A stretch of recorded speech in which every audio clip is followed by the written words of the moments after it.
Zombie virus फैलने के बाद उस आदमी ने अपनी जान जोखिम में डाल दी राक्षसों के खिलाफ लड़ते हुए, जबकि उस औरत ने उसे बाहर बंद कर दिया। वह पहले ही किसी और के साथ मिल चुकी थी। दोनों ने मिलकर सारा सामान अपने पास रखने की योजना बनाई। जल्द ही आदमी की ताकत खत्म हो गई। दर्द में तड़पते हुए उसने दोनों को नफरत भरी नजरों से देखा। उसकी आंखों में गुस्सा और बदले की आग। फिर वो अचानक झटके से जाग गया। उसके शरीर पर ना कोई घाव था ना खून। पीछे से एक नरम आवाज आई। लिसा ने पूछा, क्या तुम्हें बुरा सपना आया? उसने फोन देखा और समझ गया। वह सर्वनाश से 30 दिन पहले वापस आ चुका था।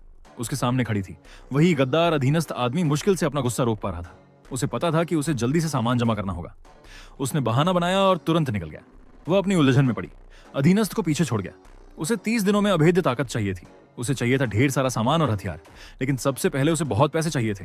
उसके पास 30 लाख का घर था, लेकिन उसे सामान्य तरीके से बेचने में बहुत समय लगता। उसने कीमत कम कर दी और तुरंत भुगतान मांगा। उसे जल्दी ही एक खरीदार मिल गया। फिर उसने हर प्लेटफॉर्म से लोन लिया। उसे पैसों को लौटाने की कोई चिंता नहीं थी।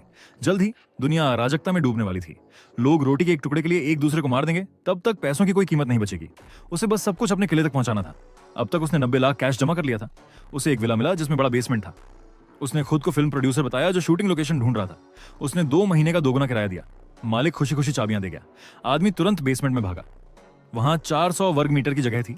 मोटी कंक्रीट की दीवारें थी। सामान रखने के लिए वो जगह बिल्कुल परफेक्ट थी। उसी दोपहर उसने एक कंस्ट्रक्शन टीम से संपर्क किया। उसे प्रोजेक्ट समय पर पूरा करना था। कैप्टन ने कहा, यह बहुत मुश्किल होगा, लेकिन आदमी समझ गया। उसने कैश से भरा बैग फेंक दिया।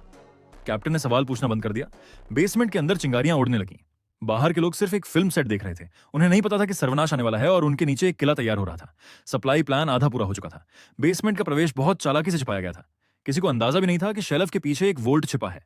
छत पर सोलर पैनल लगे थे। दीवारों में हाई वोल्टेज सुरक्षा थी। उसने कहा, वह ज़ॉम्बी फिल्म बना रहा है और यह घर फिल्म का सेट है। उस वक्त किसी ने उसकी बात पर शक नहीं किया। 3 दिनों तक भारी सामान पहुंचता रहा। हालांकि मजदूर बूढ़े लेकिन वफादार थे। उन्होंने सामान उठाते समय उसकी ताकत देखी। आदमी को डर था कि इससे परेशानी हो सकती है, लेकिन वह अकेले सब कुछ नहीं उठा सकता था। जब बेसमेंट आखिरकार भर गया, आदमी का तनाव थोड़ा कम हुआ। उसने दवाइयां और बहुत सारा पानी रखा। उसने कपड़े, औजार और उपकरण भी जमा किए, लेकिन उसका मजबूत किला भी कमजोर पड़ सकता था।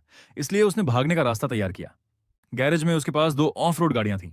एक फोर्ड रैप्टर थी जिसमें मजबूत बम्पर लगा था। वह रास्ते में आने वाले किसी भी ज़ॉम्बी को कुचल सकती थी। दूसरी थी एक मजबूत हाउस ट्रक। उसका बाहरी हिस्सा बहुत मजबूत था। जब सब कुछ तैयार हो गया, तभी मुसीबत आ गई।